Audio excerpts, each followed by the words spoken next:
right, hey everyone, welcome back. For today's community conversation, we have Carlos Briano with the Drug Enforcement Administration back in studio with us. And today we're going to be talking about a very dangerous drug hitting the streets. It's called carfentanil, and it's something that sounds like fentanyl, but it's different. Can you tell us a little bit about this drug? Yeah, it's a similar analog, but unfortunately it's more potent. We've talked in the past how 2 milligrams of fentanyl could potentially kill somebody.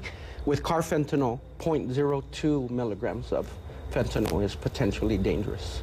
Yeah, and you were just talking about how you're not seeing it as much here in El Paso, but in our sister city of Las Cruces. Right, it's in 37 states, including our area of responsibility, which is West Texas and the whole state of New Mexico. And like you said, we have seen it in southern New Mexico. We've seen samples that were in pill form.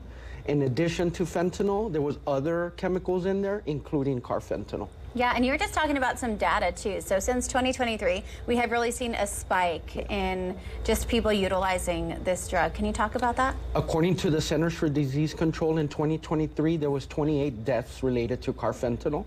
But unfortunately, it's gone up in 2024 to 238. And what are some things that you would like the community to know about this drug in order to keep people safe, especially with that tiny dose being so deadly? Well, one, information, right? If you go to da.gov, right there's a picture of the pencil, you know, the famous pencil that has the 2 milligrams of fentanyl.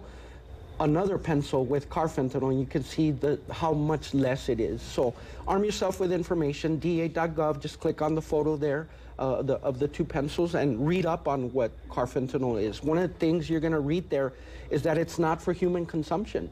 It's a tranquilizer for elephants. So that's what the use is for. But the criminal cartels that all they care about is making money are adding that to the pills that they're selling. Oh my gosh. How accessible is this drug, you know, for people to get? What are some of the routes that people seem to be taking to access this? Do you know? Yeah, the majority of the drugs that are sold now, you can find on a mobile device. You know, the cartels are making their sales on applications, especially if they're vanishing applications. They can even make the exchange of funds through, you know, virtual methods.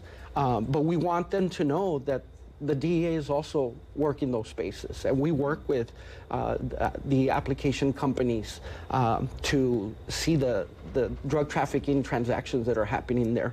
But they're making them as easy as possible for a consumer to access them, and that's what we want to point out today.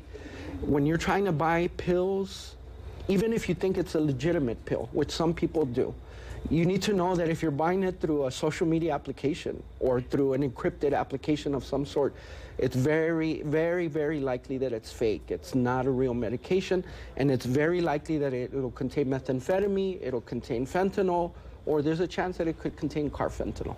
And if someone knows someone who, or suspects that somebody else may be using this drug or may have been exposed, you know, what are some steps that they can take to keep loved ones safe? Well, can I ask you guys a question? Yeah. If there's a fire at your house, what's the 3-digit number you call?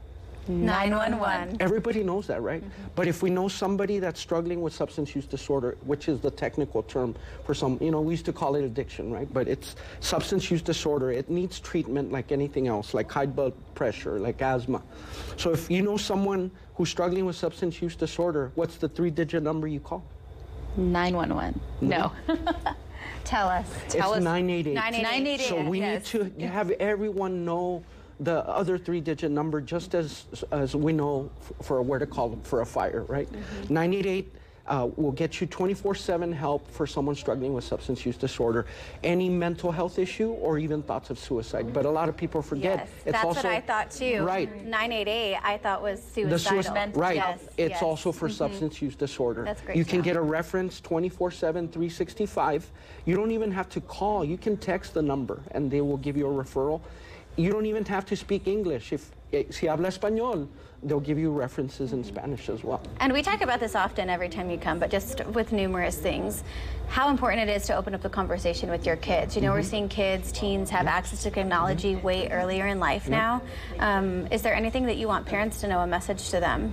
Well, The CDC, again, I'm quoting them because they're the experts in these matters. According to the CDC, we lose 22 teenagers a week. And if you think about, most classrooms range between 20 to 30 kids, right? So we're losing a whole classroom a week to these substances. The majority are synthetic opioids like fentanyl or carfentanil, and then about 30% to synthetic stimulants like methamphetamine. So these pills that the cartels are making are killing our young people. But I don't want the public to think just young people are dying. According to the CDC, it's the #1 killer for ages 18 to 45. So it is killing Americans in record rates. Yeah, and you know, you at the DEA, you obviously raising awareness. You go and speak with a lot of people too about drugs. We were just talking about how you're going to go to Fort Bliss and talk to some soldiers, right? Yeah. At the invitation of the military, they want me to talk to soldiers about the dangers of today's substances. You know, a young E4 may not think, oh, well, there's no harm to this. You know, it's just whatever. But it can be potentially life-threatening. We've had cases, the fort, we've talked about the fentanyl overdose response team, had to do an investigation when a soldier lost his life to fentanyl. So they're not exempt just because they wear a uniform. And yes, we do a lot of prevention, and we think it's helping. For the first time in several years, we're seeing the number of deaths in our country come down, including in El Paso County, including in southern New Mexico. But ladies, one death is one too many. And so we're going to keep doing the work in enforcement and in prevention.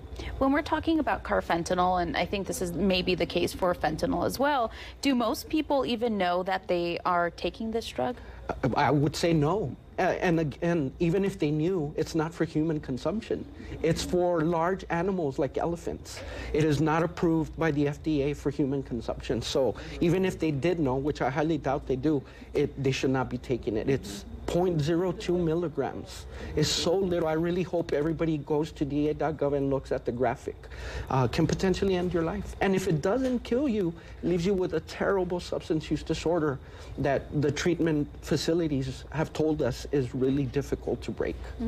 Well, thank you so much for talking with us, Carlos. Of course, thanks for having us again. Absolutely. And we'll go ahead and post that graphic as well, where you could actually visually see the size of carfentanil and how deadly it can be on our website, along with this community conversation. Just go to kfoxtv.com and click on that community conversation tab. But for now, sending things on over to you, Hannah.